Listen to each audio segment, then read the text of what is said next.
Dark Phoenix is the new X-Men film, and thanks to the Disney-Fox merger, is the last X-Men film brought to us by Fox. It centers around Jean Grey, who comes into contact with a cosmic force while on a space mission with the X-Men. It taps into her powers, it unleashes her powers, and now they have the dilemma of what to do with Jean Grey because she's starting to lose control, she's starting to turn against the X-Men, she's starting to find out some secrets, and it's a big volatile situation, and the X-Men and Charles Xavier have got to figure out what to do with her. Unlike what it seems like everybody else on planet Earth, I was actually kind of looking forward to this film because I've only seen the X-Men films from like First Class onwards. I still haven't watched the old X-Men films, so I've just watched the recent films and I've enjoyed it as a series. I like First Class, I love Days of Future Past. Apocalypse was a big step down from Days of Future Past, but it was still decent. And Dark Phoenix, yeah, they kind of go out on a whimper, unfortunately. Now, I don't think the film was terrible, and what it all comes down to for me with Dark Phoenix is the execution, because the story this film tells could be a really compelling and potentially powerful one. It's just, they didn't execute it very well. I think Dark Phoenix would have benefited from a much better director, because Simon Kinberg directed this film. He's produced all the X-Men films to this point, and this is the first film he's ever directed, and it's a big tentpole film. Don't think that was such a good idea, because you look at the characters, the performances, the dialogue, and just the overall mood of the film, it just comes across as kind of bland and uninspired for the most part. There are bits and pieces where the performances are okay, like James McAvoy has some good stuff. Sophie Turner I thought was the best part of the film. She actually gives a pretty good performance throughout the entire film, more or less. Couple of bland spots, but overall she was good, and I bought her pain and her torment and all that good stuff. But speaking of uninspired performances, let's talk about Jennifer Lawrence for a second. Now, I've not been on the Jennifer Lawrence as Mystique hate train. I thought she was good in First Class. She was great in Days of Future Past. Like, she was really good in that film. But with Apocalypse and especially Dark Phoenix, she just comes across as, why am I here? She just looks bored. She looks like she doesn't want to be there.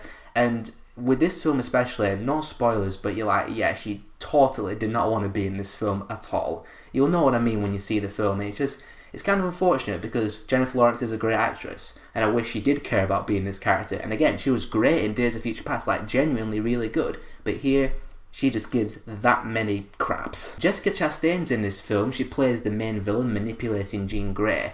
And yeah, this is probably my least favourite Jessica Chastain performance. And I love Jessica Chastain, by the way. I'm not Grace Randolph. I love Chastain. She's one of my favourite actresses working today. But here, she's just given nothing to do. And the whole villainous element with Jessica Chastain, that alien race trying to manipulate Jean Grey, get the power from her, was just so uninteresting and just so cliche because they just want the power, they want to destroy the world, blah blah blah, whatever. And it just depresses me that they did that to Jessica Chastain. She finally signs on for a superhero film, and she gets this. But I think the biggest issue with this film for me is that it didn't emotionally invest me in the story and the characters and their predicament. And with a story like this, the X-Men going against one of their own losing their way, you need to be engaged, you need to be connected, and I just wasn't.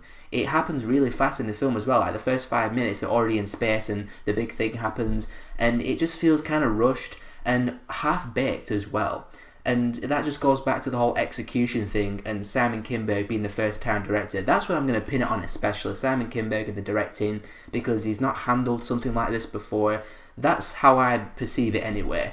And I think under a better director, it could have been better executed, it could have had more emotional investment, it could have had more depth and more excitement as well. Because it wasn't engaged in the story and the characters, the action scenes, while entertaining, and there's a couple of badass parts, I just wasn't hooked into it because I just didn't care about what was going on. Some character motivations are a little bit random and out of the blue. Like there's this one character who goes to do this one thing and I'm like, that's completely not you. You've not done anything like that in the previous films. You're usually a voice of reason, dude. Why are you doing this now? It just felt a little bit random like that. And some of the dialogue was really cringy and cliche. And I lost count how many times Charles Xavier's like, I did this to protect her, or I did this out of love, or some variation of that sentence as well. Just things you've heard so many times, especially in the last 3 X-Men films. How many times in the last 3 X-Men films have you heard a character say, doing this won't bring them back?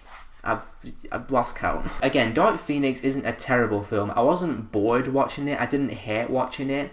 There were some entertaining parts, like the whole climax on the train. That was entertaining in the comic book action sequence kind of way.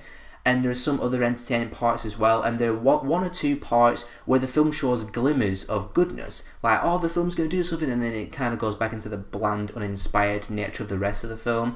There's a good film somewhere in Dark Phoenix, and again, I think under the hands of a better director, it could have been much better, it could have hit bigger emotional beats, and it just could have been an overall better superhero ride. But as it stands, like I said, it came across as kind of bland, uninspired, and underwhelming, and just kind of joyless and half-baked, but still with some sprinkles of decent things in there. I'm going to give Dark Phoenix a 2 out of 5. I've seen some people laughing at this film for having bad reviews, like, ha, it's got a 16%, ha. I have no idea why they're being like that. I just saw the film, I was kind of hopeful for it because I love Days of Future Past and I liked First Class, but I saw it was underwhelming. I was like, oh, okay, that was a bit of a bummer, but time to move on. So have you guys seen Dark Phoenix, and what did you think about it? And how would you rank the recent X-Men films? First Class, Days of Future Past, Apocalypse, and Dark Phoenix. Whatever your thoughts are, tell me down there. And if you want to see more of my stuff, click on one of these in a second, and I'll see you all next time.